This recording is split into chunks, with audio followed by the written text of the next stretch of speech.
Beginner's mind. People say that practicing Zen is difficult, but there's a misunderstanding as to why. It's not difficult because it is hard to sit in the cross-legged position or to attain enlightenment. It is difficult because it is hard to keep our mind pure and our practice pure in its fundamental sense. The Zen school developed in many ways after it was established in China, but at the same time it became more and more impure. But I do not want to talk about Chinese Zen or the history of Zen. I'm interested in helping you keep your practice from becoming impure. In Japan we have the phrase shoshin, which means beginner's mind. The goal of practice is always to keep our beginner's mind. Suppose you recite the Prajnaparamita Sutra only once. It might be a very good recitation. But what would happen to you if you recited it twice, 3 times, 4 times, or more? You might easily lose your original attitude towards it.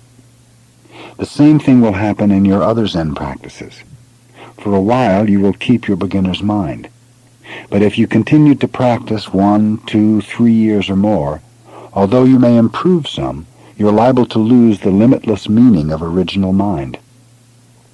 For Zen students, the most important thing is not to be dualistic. Our original mind includes everything within itself. It is always rich and sufficient within itself. You should not lose your self-sufficient state of mind. This does not mean a closed mind, but actually an empty mind and a ready mind. If your mind is empty, it is always ready for anything. It is open to everything. In the beginner's mind, there are many possibilities. In the expert's mind, there are few. If you discriminate too much, you limit yourself. If you are too demanding or too greedy, your mind is not rich and self-sufficient. If we lose our original self-sufficient mind, we will lose all precepts.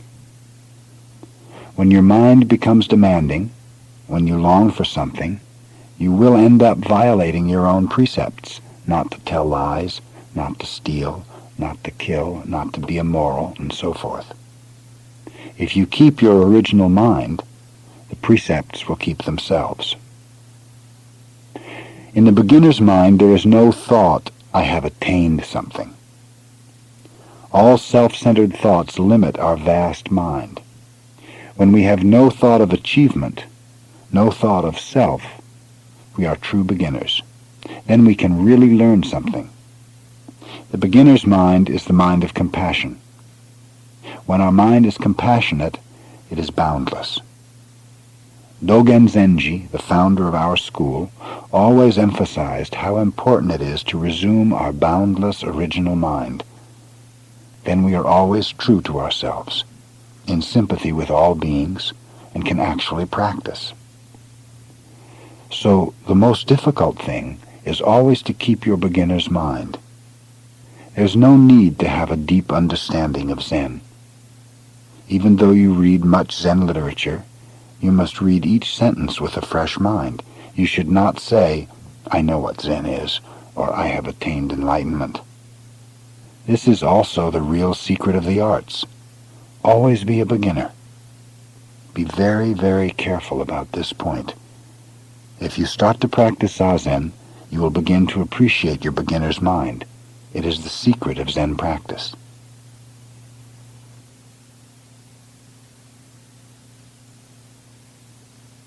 Right practice. Posture. Now I would like to talk about our Zazen posture. When you sit in the full lotus position, your left foot is on your right thigh, and your right foot is on your left thigh. When we cross our legs like this, even though we have a right leg and a left leg, they have become one. The position expresses the oneness of duality, not two and not one. This is the most important teaching, not two and not one. Our body and mind are not two and not one. If you think your body and mind are two, that is wrong. If you think that they are one, that is also wrong. Our body and mind are both two and one. We usually think that if something is not one, it is more than one.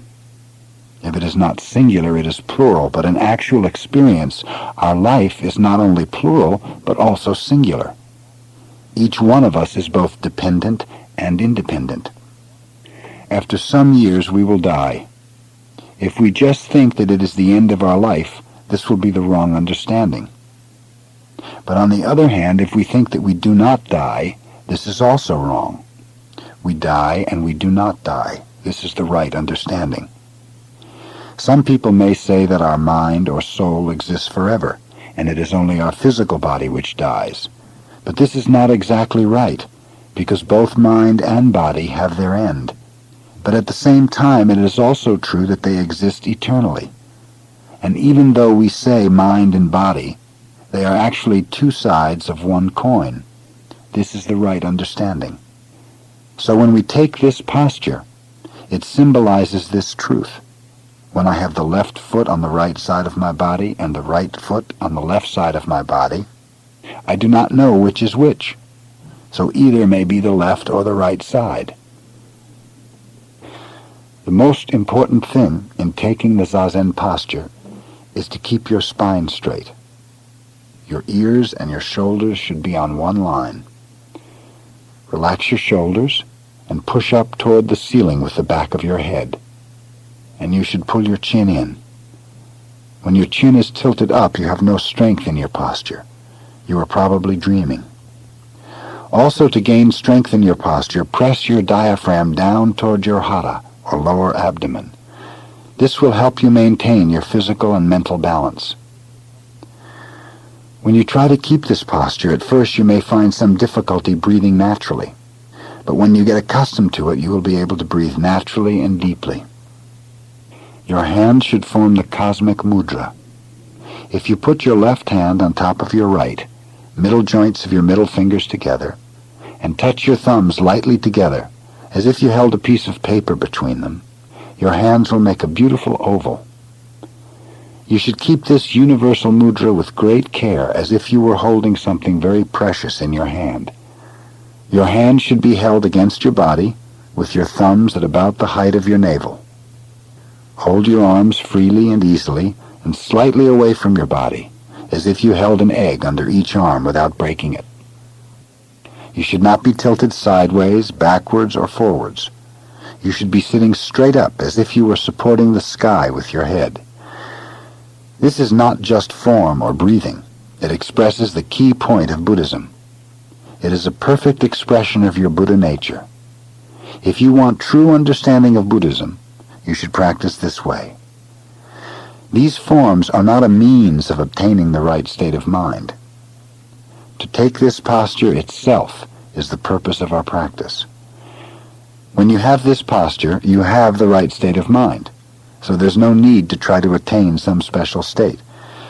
When you try to attain something, your mind starts to wander about somewhere else. When you do not try to attain anything, you have your own body and mind right here. A Zen master would say, kill the Buddha. Kill the Buddha if the Buddha exists somewhere else. Kill the Buddha because you should resume your own Buddha nature. Doing something is expressing your own nature.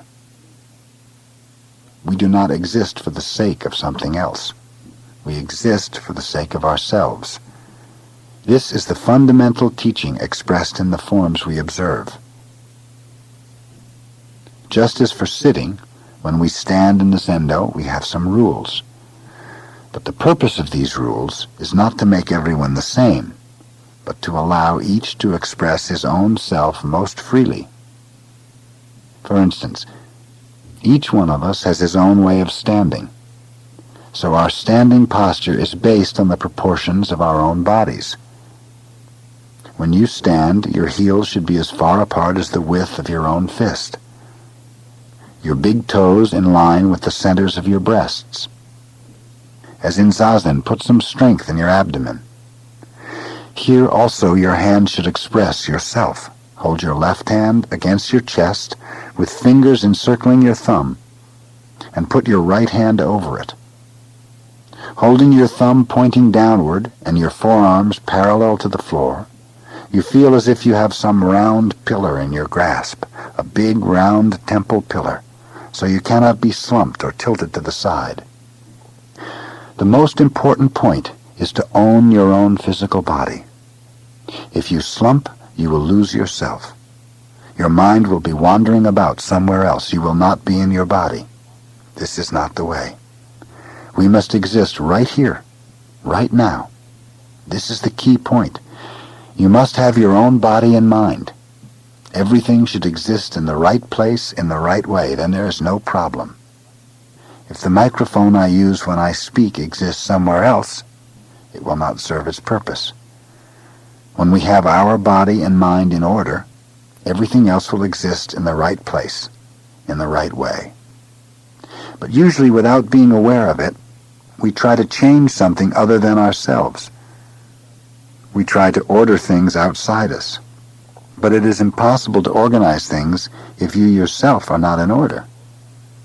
When you do things in the right way, at the right time, everything else will be organized. You are the boss. When the boss is sleeping, everyone is sleeping. When the boss does something right, everyone will do everything right and at the right time. That is the secret of Buddhism. So try always to keep the right posture, not only when you practice Zazen, but in all your activities. Take the right posture when you are driving your car and when you are reading. If you read in a slumped position, you cannot stay awake long. Try. You will discover how important it is to keep the right posture. This is the true teaching. The teaching which is written on paper is not the true teaching. Written teaching is a kind of food for your brain. Of course, it's necessary to take some food for your brain, but it is more important to be yourself by practicing the right way of life. That is why Buddha could not accept the religions existing at his time. He studied many religions, but he was not satisfied with their practices. He could not find the answer in asceticism or in philosophies. He was not interested in some metaphysical existence, but in his own body and mind, here and now. And when he found himself, he found that everything that exists has Buddha nature.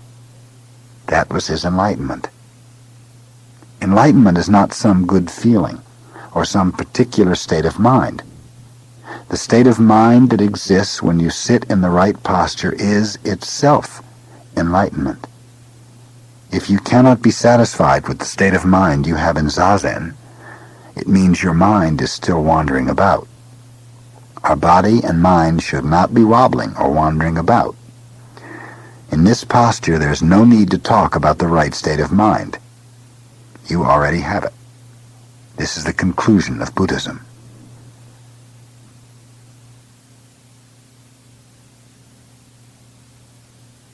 Breathing. When we practice Zazen, our mind always follows our breathing. When we inhale, the air comes into the inner world. When we exhale, the air goes out to the outer world. The inner world is limitless, and the outer world is also limitless. We say inner world or outer world, but actually there is just one whole world. In this limitless world, our throat is like a swinging door. The air comes in and goes out like someone passing through a swinging door. If you think, I breathe, the I is extra. There is no you to say I. What we call I is just a swinging door, which moves when we inhale and when we exhale. It just moves, that's all. When your mind is pure and calm enough to follow this movement, there's nothing. No I, no world, no mind, no body, just a swinging door. So when we practice Zazen, all that exists is the movement of the breathing, but we're aware of this movement. You should not be absent-minded. But to be aware of the movement does not mean to be aware of your small self. but rather of your universal nature or Buddha nature. This kind of awareness is very important because we are usually so one-sided. Our usual understanding of life is dualistic. You and I, this and that, good and bad. But actually, these discriminations are themselves the awareness of the universal existence. You means to be aware of the universe in the form of you, and I means to be aware of it in the form of I. You and I are just swinging doors. This kind of understanding is necessary. This should not even be called understanding. It is actually the true experience of life through Zen practice. So when you practice Zazen, there's no idea of time or space. You may say we started sitting at 5:45 in this room. Thus you have some idea of time, 5:45, and some idea of space in this room. Actually, what you are doing, however, is just sitting and being aware of the universal activity. That is all. This moment the swinging door is opening in one direction, and the next moment the swinging door will be opening in the opposite direction. Moment after moment, each one of us repeats this activity. Here there is no idea of time or space. Time and space are one. You may say, I must do something this afternoon. But actually there's no this afternoon. We do things one after the other, that's all. There is no such time as this afternoon, or 1 o'clock, or 2 o'clock. At 1 o'clock you will eat your lunch. To eat lunch is itself 1 o'clock.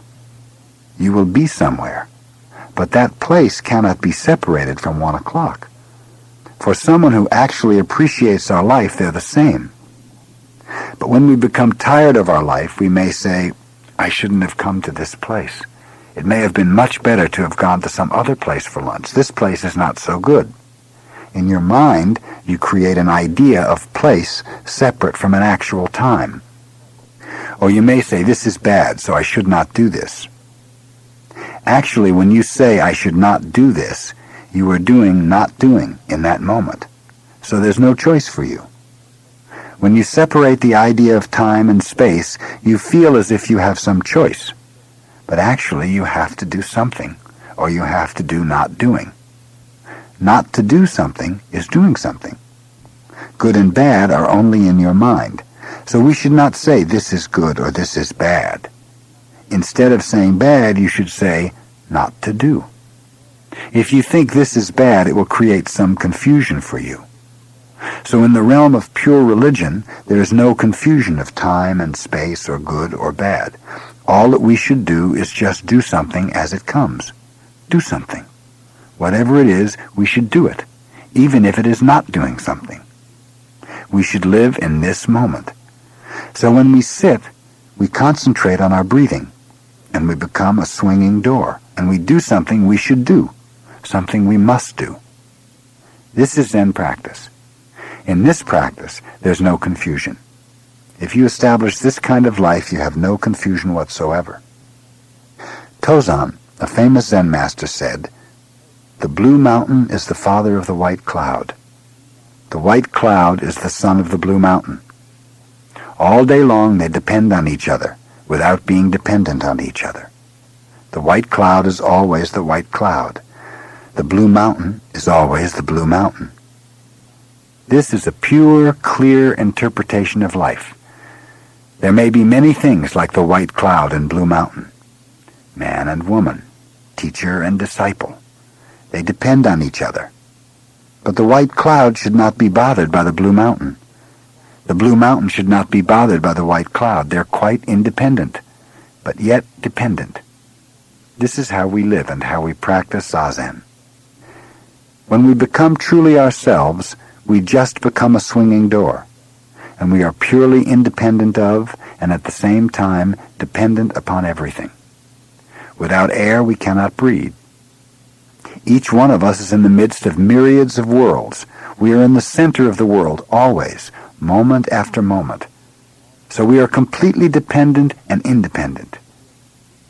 If you have this kind of experience, this kind of existence, you have absolute independence. you will not be bothered by anything. So when you practice Zazen, your mind should be concentrated on your breathing. This kind of activity is the fundamental activity of the universal being.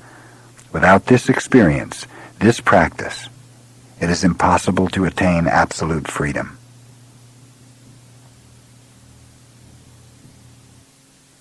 Control. To live in the realm of Buddha nature means to die as a small being, moment after moment. When we lose our balance, we die. But at the same time, we also develop ourselves. We grow. Whatever we see is changing, losing its balance. The reason everything looks beautiful is because it is out of balance. But its background is always in perfect harmony. This is how everything exists in the realm of Buddha nature, losing its balance against a background of perfect balance. So if you see things without realizing the background of Buddha nature, everything appears to be in the form of suffering. But if you understand the background of existence, you realize that suffering itself is how we live and how we extend our life. So in Zen, sometimes we emphasize the imbalance or disorder of life. Nowadays, traditional Japanese painting has become pretty formal and lifeless. That is why modern art has developed. Ancient painters used to practice putting dots on paper in artistic disorder. This is rather difficult. Even though you try to do it, usually what you do is arranged in some order. You think you can control it, but you cannot. It is almost impossible to arrange your dots out of order. It is the same with taking care of your everyday life. Even though you try to put people under some control, it is impossible. You cannot do it. The best way to control people is to encourage them to be mischievous. Then they will be in control in its wider sense. To give your sheep or cow a large, spacious meadow is the way to control him. So it is with people. First let them do what they want, and watch them. This is the best policy. To ignore them is not good. That is the worst policy. The second worst is trying to control them. The best one is to watch them. Just to watch them, without trying to control them. The same way works for you yourself as well. If you want to obtain perfect calmness in your zazen, you should not be bothered by the various images you find in your mind. Let them come and let them go. Then they will be under control. But this policy is not so easy. It sounds easy, but it requires some special effort. How to make this kind of effort is the secret of practice. Suppose you are sitting under some extraordinary circumstances. If you try to calm your mind, you will be unable to sit. And if you try not to be disturbed, your effort will not be the right effort. The only effort that will help you is to count your breathing, or to concentrate on your inhaling and exhaling. We say concentration, but to concentrate your mind on something is not the true purpose of Zen. The true purpose is to see things as they are, to observe things as they are, and to let everything go as it goes. This is to put everything under control, in its widest sense. Zen practice is to open up our small mind. So concentrating is just an aid to help you realize big mind, or the mind that is everything. If you want to discover the true meaning of Zen in your everyday life, you have to understand the meaning of keeping your mind on your breathing and your body in the right posture in Zazen. You should follow the rules of practice, and your study should become more subtle and careful. Only in this way can you experience the vital freedom of Zen.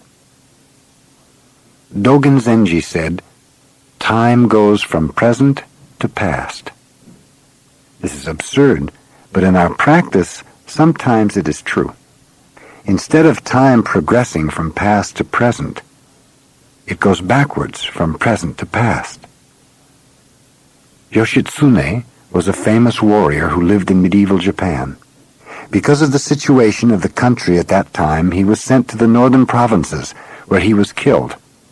Before he left, he bade farewell to his wife, and soon after she wrote in a poem, "Just as you unreel the thread from a spool, I want the past to become present." When she said this, actually she made past time present. In her mind, the past became alive and was the present. So as Dogen said, time goes from present to past. This is not true in our logical mind, but it is in the actual experience of making past time present. There we have poetry, and there we have human life. When we experience this kind of truth, it means we have found the true meaning of time. Time constantly goes from past to present and from present to future. This is true. But it is also true that time goes from future to present and from present to past. A Zen master once said, "To go eastward 1 mile is to go westward 1 mile." This is vital freedom. We should acquire this kind of perfect freedom. But perfect freedom is not found without some rules. People, especially young people, think that freedom is to do just what they want, that in Zen there is no need for rules. But it is absolutely necessary for us to have some rules. But this does not mean always to be under control. As long as you have rules, you have a chance for freedom. To try to obtain freedom without being aware of the rules means nothing. It is to acquire this perfect freedom that we practice Zazen.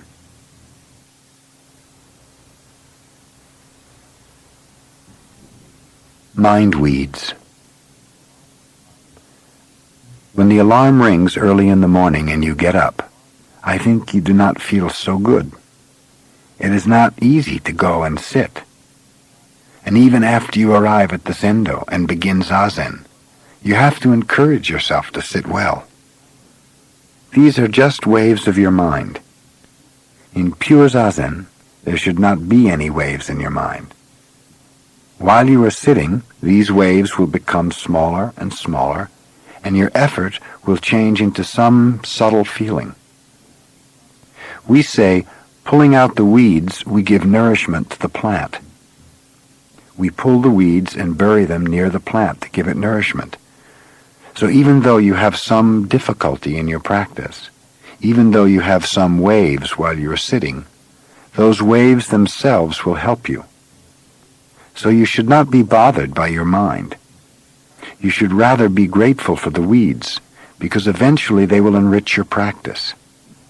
If you have some experience of how the weeds in your mind change into mental nourishment, your practice will make remarkable progress. You will feel the progress. You will feel how they change into self-nourishment. Of course, it is not so difficult to give some philosophical or psychological interpretation of our practice, but that is not enough. We must have the actual experience of how our weeds change into nourishment.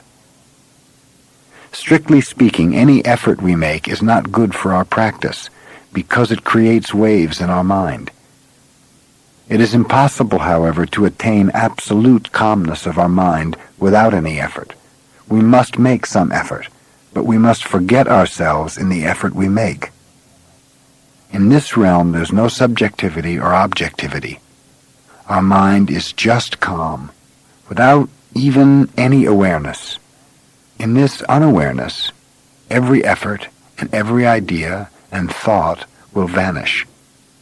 So it is necessary for us to encourage ourselves and to make an effort up to the last moment when all effort disappears. You should keep your mind on your breathing until you are not aware of your breathing. We should try to continue our effort forever, but we should not expect to reach some stage when we will forget all about it. We should just try to keep our mind on our breathing. That is our actual practice.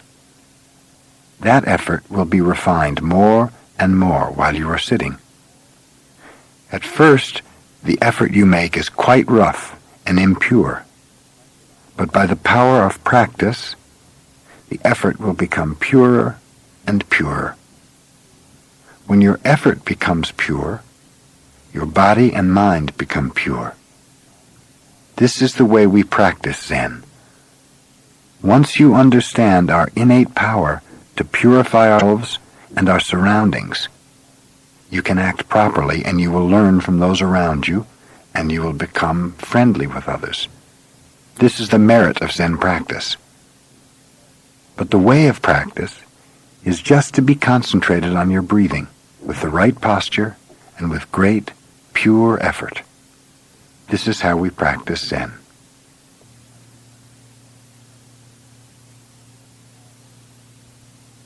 The marrow of Zen. In our scriptures, Samyuktagama Sutra, Volume 33, it is said that there are 4 kinds of horses: excellent ones, good ones, poor ones, and bad ones. The best horse will run slow and fast, right and left, at the driver's will before it sees the shadow of the whip. The second best will run as well as the first one does, just before the whip reaches its skin. The third one will run when it feels pain on its body. The fourth will run after the pain penetrates to the marrow of its bones. You can imagine how difficult it is for the fourth one to learn how to run. When we hear this story, almost all of us want to be the best horse. If it is impossible to be the best one, we want to be the second best. This is, I think, the usual understanding of this story and of Zen. You may think that when you sit in Zazen, you will find out whether you are one of the best horses or one of the worst ones. Here, however, there is a misunderstanding of Zen. If you think the aim of Zen practice is to train you to become one of the best horses, you will have a big problem. This is not the right understanding. If you practice Zen in the right way, it does not matter whether you are the best horse or the worst one.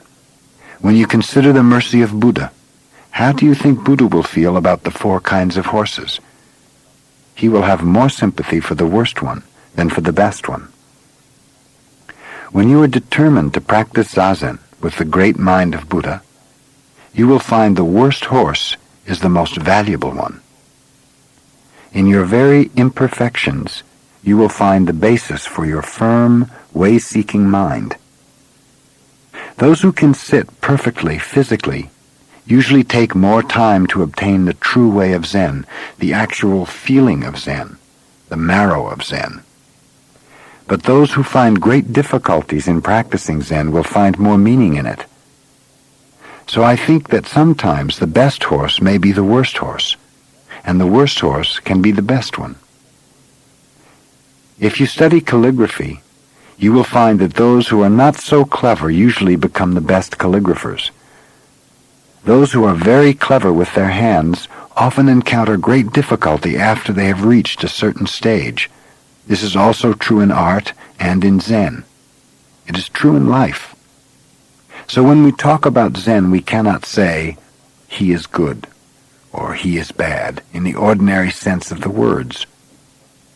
The posture taken in Zazen is not the same for each of us. For some, it may be impossible to take the cross-legged posture. But even though you cannot take the right posture, when you arouse your real way-seeking mind, you can practice Zen in its true sense. Actually, it is easier for those who have difficulties in sitting to arouse the true way-seeking mind than for those who can sit easily. When we reflect on what we are doing in our everyday life, we are always ashamed of ourselves. One of my students wrote to me saying, "You sent me a calendar, and I am trying to follow the good mottos which appear on each page. But the year has hardly begun, and already I have failed." Dogen Zenji said, "Shoshaku Jushaku." Shaku generally means mistake, or wrong. Shoshaku Jushaku means to succeed wrong with wrong, or one continuous mistake. According to Dogen, one continuous mistake can also be Zen. A Zen master's life could be said to be so many years of Shoshaku Jushaku. This means so many years of one single-minded effort. We say a good father is not a good father. Do you understand? One who thinks he is a good father is not a good father. One who thinks he is a good husband is not a good husband. One who thinks he is one of the worst husbands may be a good one if he is always trying to be a good husband with a single-hearted effort. If you find it impossible to sit because of some pain or some physical difficulty, then you should sit anyway, using a thick cushion or a chair.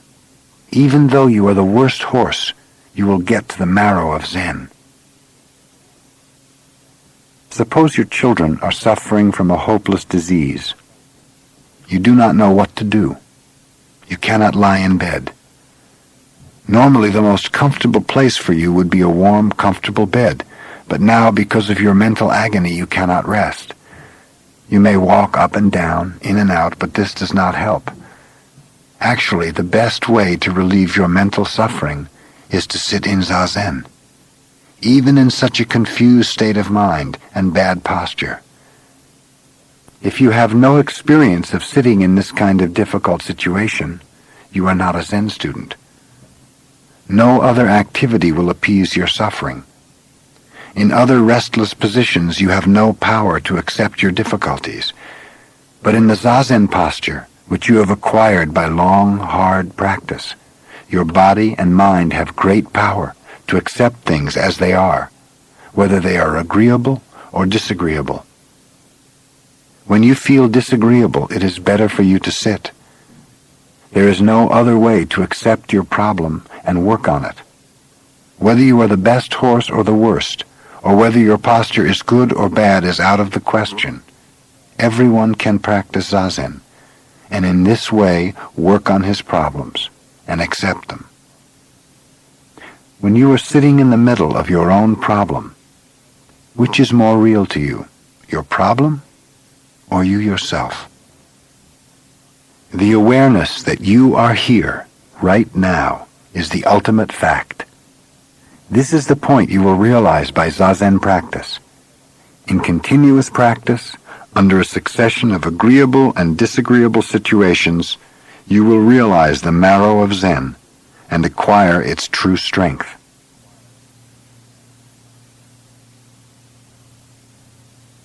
Bowing. After Zazen, we bow to the floor 9 times. By bowing, we are giving up ourselves. To give up ourselves means to give up our dualistic ideas. So there is no difference between Zazen practice and bowing. Usually to bow means to pay our respects to something which is more worthy of respect than ourselves. But when you bow to Buddha, you should have no idea of Buddha. You just become one with Buddha. You are already Buddha himself. When you become one with Buddha, one with everything that exists, you find the true meaning of being.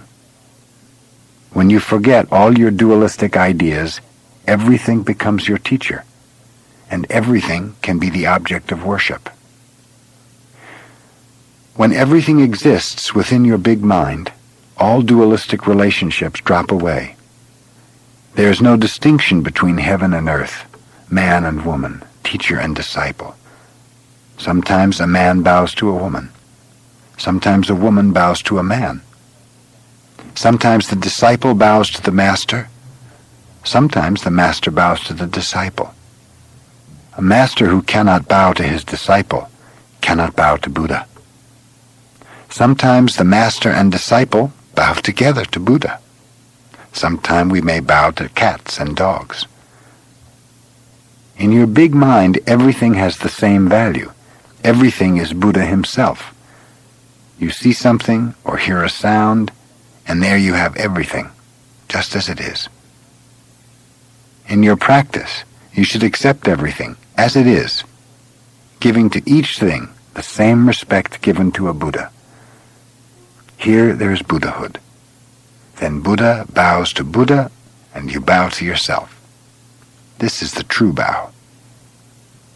If you do not have this firm conviction of big mind in your practice, your bow will be dualistic. When you are just yourself, you bow to yourself in its true sense, and you are one with everything. Only when you are you yourself can you bow to everything in its true sense. Bowing is a very serious practice. You should be prepared to bow even in your last moment. When you cannot do anything except bow, you should do it. This kind of conviction is necessary. Bow with this spirit, and all the precepts, all the teachings are yours, and you will possess everything within your big mind. Sen no Rikyu, the founder of the Japanese tea ceremony, committed harakiri, ritual suicide by disembowelment, in 1591 at the order of his lord Hideyoshi. Just before Rikyu took his own life, he said, "When I have this sword, there is no Buddha and no patriarchs." He meant that when we have the sword of big mind, there is no dualistic world. The only thing which exists is this spirit. This kind of imperturbable spirit was always present in Rikyu's tea ceremony. He never did anything in just a dualistic way. He was ready to die in each moment. In ceremony after ceremony, he died, and he renewed himself. This is the spirit of the tea ceremony. This is how we bow. My teacher had a callus on his forehead from bowing. He knew he was an obstinate, stubborn fellow, and so he bowed and bowed and bowed. The reason he bowed was that inside himself he always heard his master's scolding voice. He had joined the Soto order when he was 30, which for a Japanese priest is rather late. When we were young, we were less stubborn, and it is easier to get rid of our selfishness. So his master always called my teacher, "You lately joined fellow," and scolded him for joining so late. Actually, his master loved him for his stubborn character. When my teacher was 70, he said, "When I was young, I was like a tiger. But now, I'm like a cat." He was very pleased to be like a cat. Bowing helps to eliminate our self-centered ideas. This is not so easy. It is difficult to get rid of these ideas, and bowing is a very valuable practice. The result is not the point. It is the effort to improve ourselves that is valuable. There is no end to this practice. Each bow expresses one of the 4 Buddhist vows. These vows are, although sentient beings are innumerable, we vow to save them. Although our evil desires are limitless, we vow to be rid of them. Although the teaching is limitless, we vow to learn it all. Although Buddhism is unattainable, we vow to attain it. If it is unattainable, how can we attain it? But we should. That is Buddhism. To think, because it is possible we will do it, is not Buddhism. Even though it is impossible, we have to do it because our true nature wants us to. But actually, whether or not it is possible is not the point. If it is our inmost desire to get rid of our self-centered ideas, we have to do it. When we make this effort, our inmost desire is appeased and nirvana is there. Before you determine to do it, you have difficulty. But once you start to do it, you have none. Your effort appeases your inmost desire. There is no other way to attain calmness. Calmness of mind does not mean you should stop your activity. Real calmness should be found in activity itself. We say it is easy to have calmness in inactivity. It is hard to have calmness in activity. But calmness in activity is true calmness. After you have practiced for a while, you will realize that it is not possible to make rapid, extraordinary progress. Even though you try very hard, the progress you make is always little by little. It is not like going out in a shower in which you know when you get wet. In a fog, you do not know you are getting wet, but as you keep walking, you get wet little by little. If your mind has ideas of progress, you may say, "Oh, this pace is terrible." But actually it is not. When you get wet in a fog, it is very difficult to dry yourself. So there is no need to worry about progress. It is like studying a foreign language. You cannot do it all of a sudden, but by repeating it over and over, you will master it. This is the Soto way of practice. We can say either that we make progress little by little, or that we do not even expect to make progress.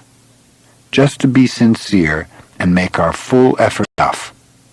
There is no nirvana outside our practice.